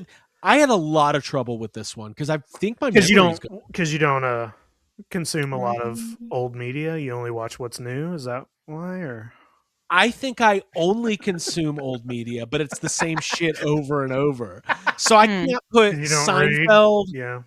Aerosmith, and I didn't read any new books this year. Yeah, I don't know. Um, I mean, this is easy to me because I watch a lot of movies, and most of the things I watched were not released this year. It's Yep. very easy to not, you know what I mean? Like it's Sure. harder to come up with a list of your top 10 that were released this year because you just have a year. But Well, Jacob, kick us off. What's your new recommended media that you took in 2025? yeah, so I put 2 books on the list, and I'll just knock those both out real quick. I read Moby Dick this year for the first time, and that's been on my on my reading list for a long time, and I just finally did it, and it was very good. All the hype is real.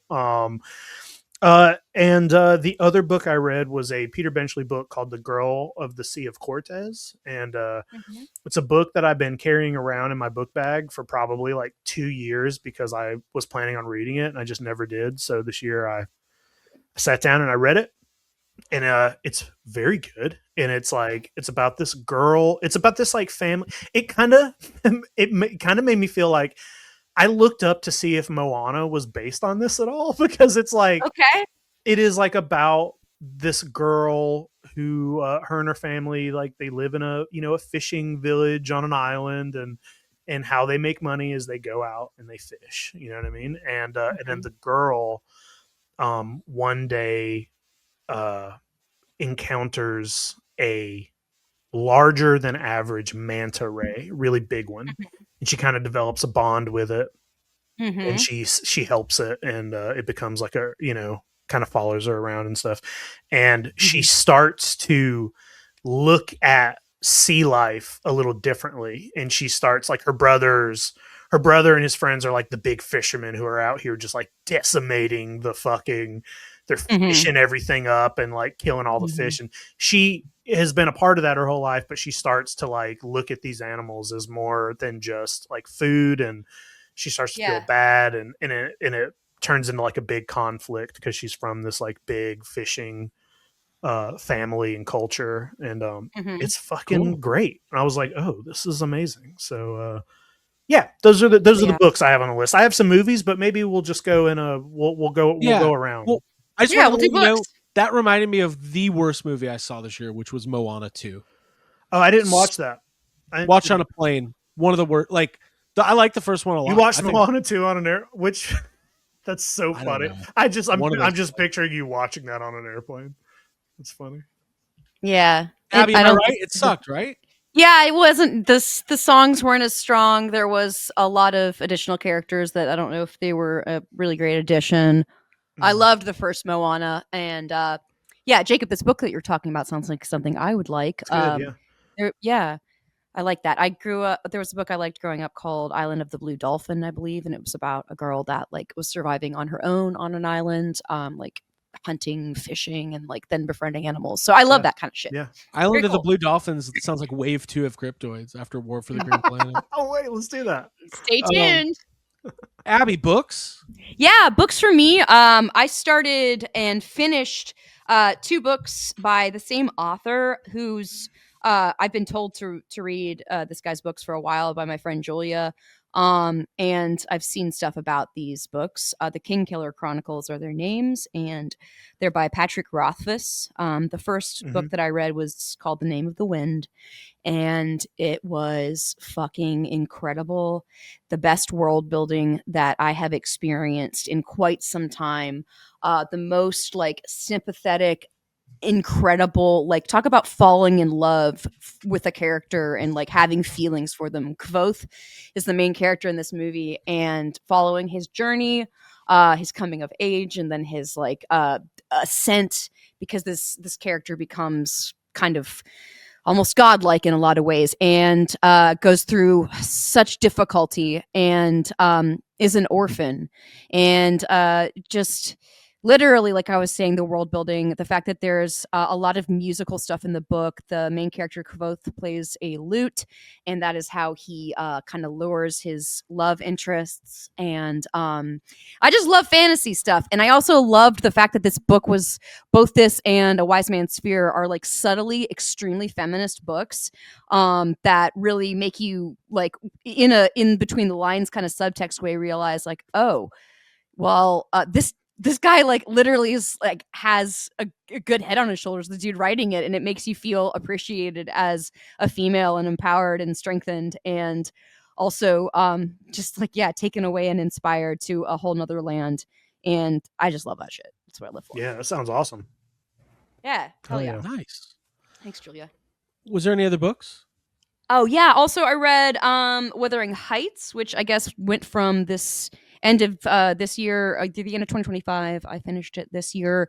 Very excited, and that I also have Jacob Elordi to thank because when I found out that he was going to be in Wuthering Heights, which comes out on Valentine's Day of this year, I was like, shit, I need to read that. And it's just a book I always wanted to read. And it's opened up a whole new world of like female authored Brit lit that's like devastating and brutal and beautiful at the same time, with violence and tough women and romance and tortured souls. And I just eat that shit up. And it was really nice to read Wuthering Heights. And now I'm reading Jane Eyre.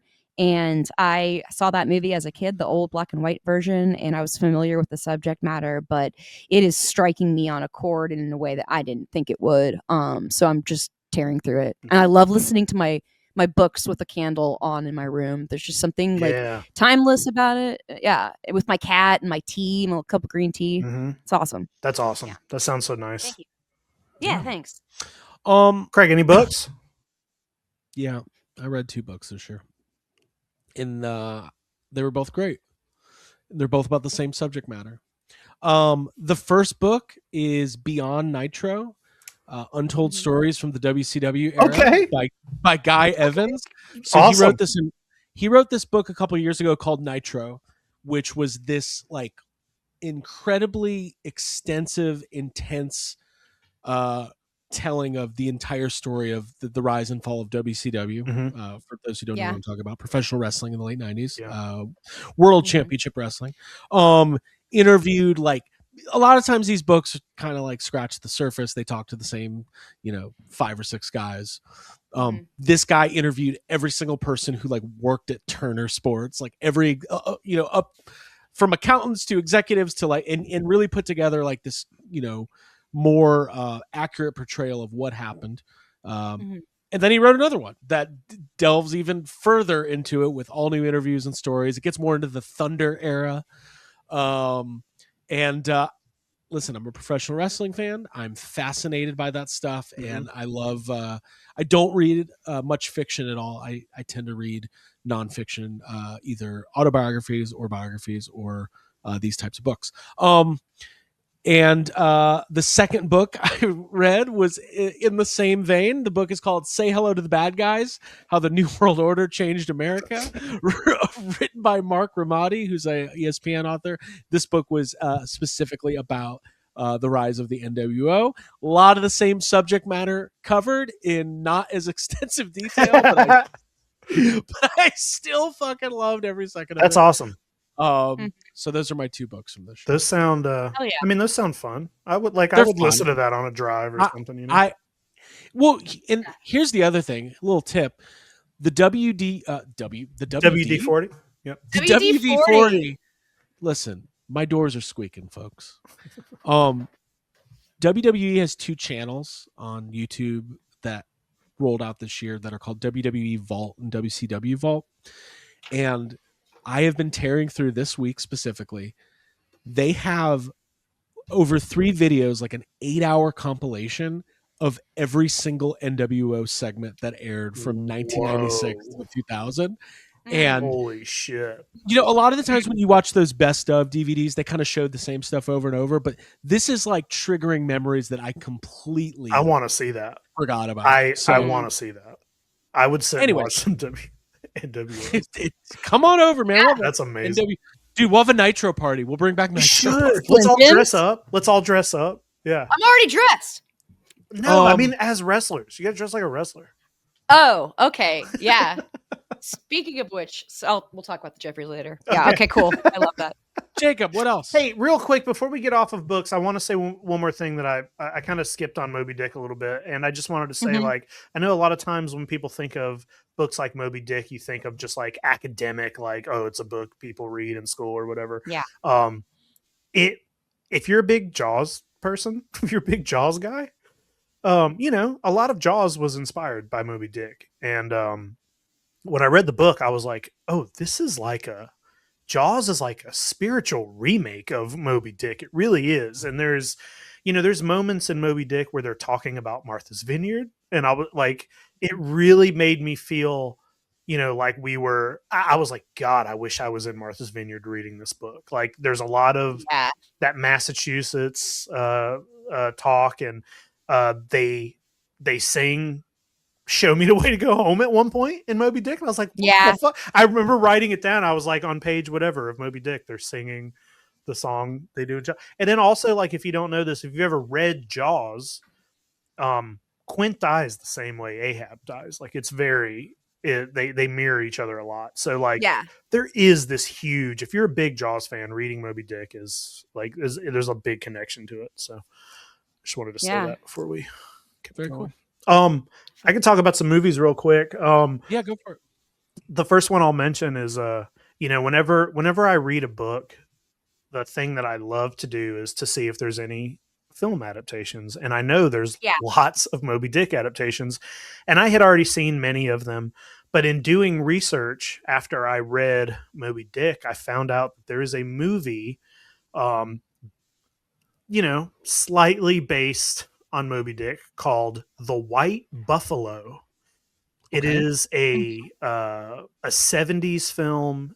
It is a Western, and it's like a fantasy. Charles Bronson is in it. This sounds And awesome. I'm into it.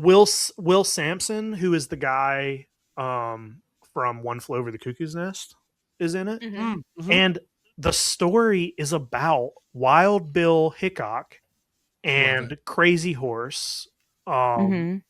like meeting and joining forces to try to find and kill this giant evil white buffalo that's been like terrorizing the West. Yeah.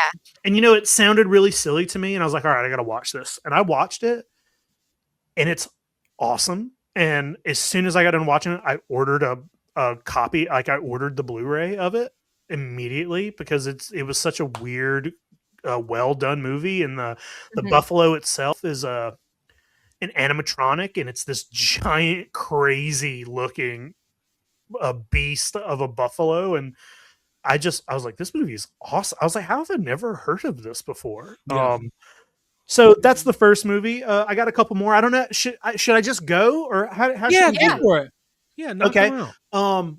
I also, you know, with Letterboxd, I've been adding a lot of these older, like Japanese films that I've been wanting to see. And we watched this movie from 1979 called Demon Pond. And it's on the Criterion channel. I gave you guys have that info if you want to watch it, but it's this really weird kind of like romantic movie about this guy who's like searching for his friend who went missing, and he finds him in this like little countryside, and the guy's living with this woman he's married, and they ring a bell. They have to ring this bell every day, and the rumor is that if they miss ringing that bell, the dragon god will get mad and flood the entire town. And Mhm. there's like there are these sequences where there's these demons, but they're like really kind of silly, and they're like fish demons and crab demons, and this woman is like the princess of the pond, and it's so strange, but it is a very beautiful film. It's really good. Criterion Collection, Demon Pond. Go check that out. Yeah. That's like my kind of shit. The only other thing I wanted to mention is that do you guys know what Giallo films are? like You ever heard of that? Hmm? Yeah, like Italian horror Italian films? Italian Yeah. horror. Yeah. So like Yeah, yeah. I've never been like super. I've never seen a ton of them, but for some reason, like this year, Joe Bob showed a lot and kind of got into them, and we went through multiples. I watched opera. I watched The Bird with the Crystal Plumage, Blood and Black Lace, and then there's another film called Don't Torture a Duckling. And for Ooh. anybody who doesn't know exactly like what Giallo is, it's basically like a murder mystery, horror thriller movie, but they're Italian. They often are like very stylistic, really beautiful. There's usually a serial killer that you find out in the third act who the killer, just like Mhm. really dramatic, but a lot of them are really well made. And I've seen very few of them until this year. So I just wanted to put that on the list because like all those movies I mentioned, all great, all like very legitimately good films. Well, I don't have necessarily a list of movies, but I know I did watch some stuff that was new to me. But I have rather than movies, one of the things that I've really torn into and been collecting over the last year is music, specifically songs that I like on Spotify. I have closing in on like 1,000 liked songs in my list. So that's kind of been something that I like to do. If I hear a song, then I just add it to that. And I like making playlists. And music is just, it's always been critical and crucial and vital to my functioning and my survival. I think that certain albums have gotten me through really tough times. And listening to music is just similar to reading. It keeps my brain active in a way that's healthy and positively motivated, at least usually. It's a way for me to experience catharsis and to feel not so alone. So for me, this has been 2025 has been a really great year in music. There were a lot of albums that I loved that I can mention briefly. I won't because I know this is not a music podcast. There was an album by Go it's for okay? it. Yeah. Cool.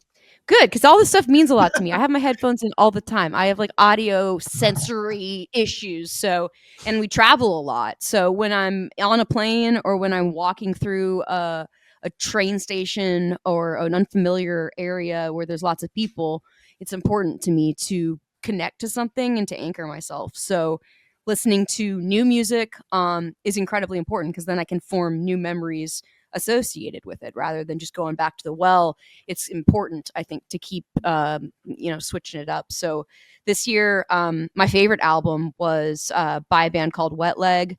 The album's Moisturizer, and it's just a really fucking cool album. The lead singer, she's Irish and she's tough as shit, and she's super hot. And the music is completely unique and individual, and has notes of the Cranberries, and just a lot of like, oomph, like fucking fight to it. So I've listened to that album so many times, and I introduced that to Craig. I played the whole album for you yesterday when we were on a drive, and you seemed to like it, which was It's pretty great. cool. It's really good. Yeah, so that's on my list. Japanese Breakfast is another band that I love, and their album it's called For Melancholy Brunettes and Sad Women, and it came out right before we took our trip to Japan, and it's just like intrinsically tied with those memories of that trip for me when I listen to it.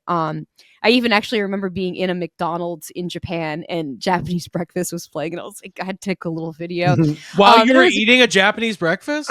no, it was a McDonald's. I don't remember exactly, but I think it might have been like we'd been on foot for a long time. Was And I it? was like, It I need to was use the bathroom. when we were in Osaka, I think that night, and we were kind of like late night at a McDonald's before the Yeah. night we went to the. The fact is, there were a Yeah. lot of McDonald's on our trip. True.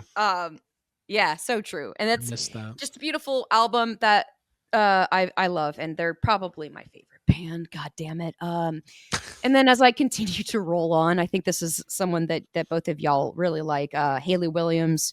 She put out Ego Death at a Bachelorette Party. And it just started as like a huge playlist of songs and then kind of got refined and put into an actual album. And I think it was maybe slept on a little bit in the beginning, but I grasped onto that album and on those songs very, very closely. And they got me through a lot of things and made me feel really understood.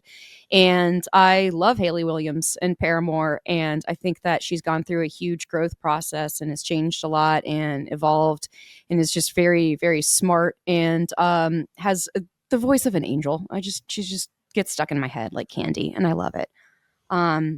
So yeah, those are my top 3 albums that came out this past year, and a shout out to Imaginal Disc, which is by Magdalena Bay.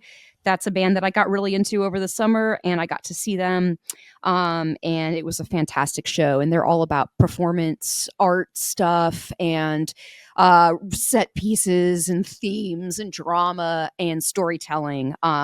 So yeah, that's a great band. They've kept my juices flowing, and yeah, music it's constant and crucial, and I love it. So I'll keep listening to it. Yeah, very good. There you go. Very cool. Yeah. I'm gonna go so I'll be honest, I don't listen to nearly enough new music. Most of my new music intake is through Abby, so I always appreciate that. It makes me feel like I'm not, you get to that certain age where you're like, I guess I'm just gonna listen to the same 5 bands I've always been listening to, and I don't want to be that guy. I want to be a cool new guy who's the oldest person at the Magdalena Bay show and eating popcorn while everyone's looking at me like I'm a fucking maniac. Yeah, because you got to figure it out. I got to figure out how to get that popcorn. We mentioned this show earlier. I just want to do a couple TV shows, a couple other things. And Jacob, if you want to round us out. TV, you guys know it. It's only been out for 2 years. The season finale, season 2 is tonight. Landman. It's cheesy bullshit, but Billy Bob Thornton is fucking awesome.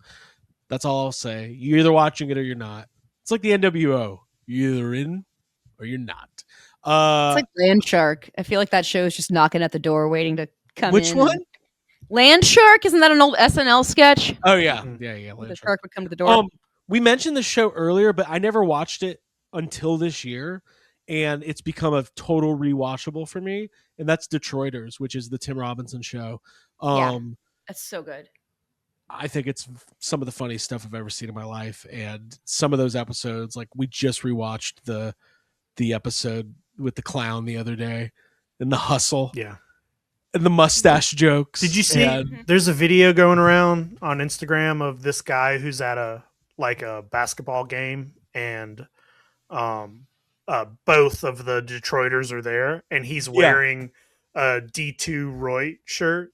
Oh And yeah, he's like, the whole video is like, I want to get him to notice my shirt. And Yeah. it's like from across the way, and he's like, I don't know if he's yelling at him or something, but at one point he show him, and they zoom in on their faces, and they're both like, they're like pointing at him, laughing. Fuck yes. And then the other thing I wanted to highlight, as far as movies, I'm really bad at keeping track of what movies I watch. Yeah. So one of my things this year is to actually keep up with my letterbox. Yeah, as a Yeah, same. podcaster, especially a podcaster that talks about movies a lot, should It's our job. Yeah, But I will should say this. be doing that. I did not watch Eyes Wide Shut until this year. I had What? because we watched it This year is the first time you watched Eyes Wide Shut? yeah. Holy fuck. And obviously we just did a whole episode on it Yeah. for our Christmas episode, and I just bought the Criterion. I'm obsessed with it. That I'm is obsessed with it. That is the best new to you movie you could pick. Yeah, it's fucking, and it's like obviously I knew what it was and I was familiar with it and all that stuff, but hell, I probably even pushed pause on HBO a couple times as a youngling. Wish it wouldn't have said that out loud. Could you pause HBO? No. What am I saying? That I'm just lying? Yeah. We were early on TiVo, folks. My hey, TV could do that. Two We were experience. rich. I wanted to highlight 2 new to me experiences this year. Okay. One, going to Japan. Yes. Talked about it a lot. Okay. Yeah. I was very excited about the trip, but I was the least excited of the 3 of us, I think. yeah. Not just if we were ranking it. Yeah. Sure. But I really wanted to go and I was excited. But I got so much out of it just from being in a different part of the world, that is so different. The culture is different. Yeah. The religion is different. The way their pop culture is different. Their food, like everything about it, I think about it every day. I Same. cannot wait to go back. Let's go. I fucking Yeah. Let's loved it. fucking go. Let's fucking do My it. second experience that was new to me this year, even though the actual event is something we've been doing for like a decade, the Halloween Horror Nights RIP tour completely changed my perspective on how to experience the theme We're park. spoiled. And they're literally like, the first time you ever fly first class, you're like, I don't think we're going to be able to go back to the coach, but like you do, and it's fine. Sure. I cannot imagine a scenario where I go to Halloween Horror Nights without this private tour ever again. Oh, well, So get ready. come 'Cause we're on. doing it in a couple months. nope, no, we're not. Couple of months. Couple months, a year from now. Let's get on that list, y'all. It was incredible. It was fucking. It was Mhm. awesome. And then yeah, it was just amazing. So Yep. Abby, anything else on your list? For TV shows that are new to me or that I enjoyed, I dipped my toe into Fraggle Rock this year. Got really into that. Still am kind of tearing through those episodes. It is not the same quality, I would say, of the Muppet Show. No, It's definitely like one of those later editions, but I like kind of like the falling apart mayhem, like disorganized, too many plot lines, too many characters going on. I don't mind that because they're all puppets and they're really cute. I don't like the main guy, that like human character, because he's grouchy all the time.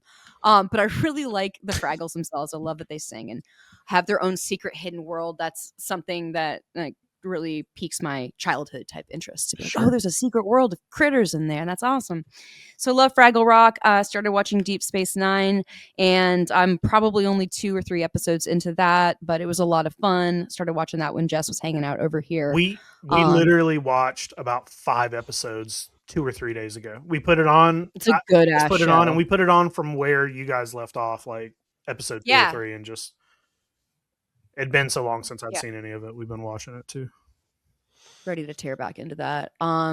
Enjoyed the Gilded Age as well, and when it comes to current stuff, I'm obsessed with Heated Rivalry, which yeah, go watch it. It's the thing that everyone's talking about right now. It's a really good show, and it's on HBO. It's Canadian, and it's about hockey, but it's more about the romance between 2 hockey players that's what has me going. I love it. Yeah. Nice. Yeah, good stuff. Jacob, anything else you wanted to highlight? No, not really. I'm watching more movies than shows. And as far as shows, like the only thing that was new to me was new to everybody, and it was Chair Company. And I'm really deep in a rewatch of Dawson's Creek right now, but I've seen it before, so nothing new to me. Just just to echo what you said about Japan, like. I don't ever want to sound like I'm like bragging that we got to do that, but it's literally the coolest thing we've ever done. My favorite place I've ever been is Japan, and I also think about it constantly. And I'm still like looking up videos of other people going to Japan, and I really can't wait until we can go back out there and do some more of the stuff that we weren't able to do this time. But yeah, dude, Much like I just think Jack Shepherd, I think we have to go back. we have to go back. I just think, it's January. It's still early. I think everybody needs to get a letterbox count and keep up with your movies. Keep up with what you watch. Write down. You can do entries when you watch the film. You can rate it, and you can like write what the movie made you feel. I think that's just a really good thing to do for yourself and for others, and then you can make lists and you can look at it's a really good way to learn about movies you've never seen, by seeing like what other people are watching or reading their lists. And it's early, so get on it. Craig, I actually had forgotten you had a letterbox, and I was on mine the other day, and whenever you rate a movie, it will tell you how many of the people you're following have already watched or rated it, and you can go and look at the reviews, and your name popped up for something. And I was like, oh, look at Craig's old letterbox that he's not using. Look at me go. Look at me. I'm a real cinephile. Yeah, I want to get. I've said this before, but I would also like to get active. It's a good community, from what you're saying. Yeah. I have an account, but I have not really chipped away at to watch my watch list. I do add the movies that I watch, but I have yet to write a full review, and that's something I like doing, obviously. So I'm going to start doing that. Yeah. Well, listen, everybody, this was a heck of a way to kick off the new year. Mhm. We appreciate everybody being part of the World of Yes Have Some podcast. If you want even more of this, you can find our bonus episodes and exclusive access to the YHS Discord, and as well as the Patreon exclusive Instagram. That all happens on Patreon at patreon.com/yeshavesome. Like we said earlier, we have a ton of great stuff coming up this year. We've got fun episodes that we're planning. We've got Toy Anxiety every Tuesday. We got YHS on Monster Island every other week dropping on that YouTube channel. We are knee deep in cryptoids, which is you can find out more about that at cryptoidstoys.com or at cryptoidstoys on Instagram. We've got more reveals coming, building up to the big launch of the Kickstarter coming up in March. And like I said, we just got a big year. It's our 10th anniversary. It feels like we are busier than ever. And all I can say is I appreciate everybody's continued support.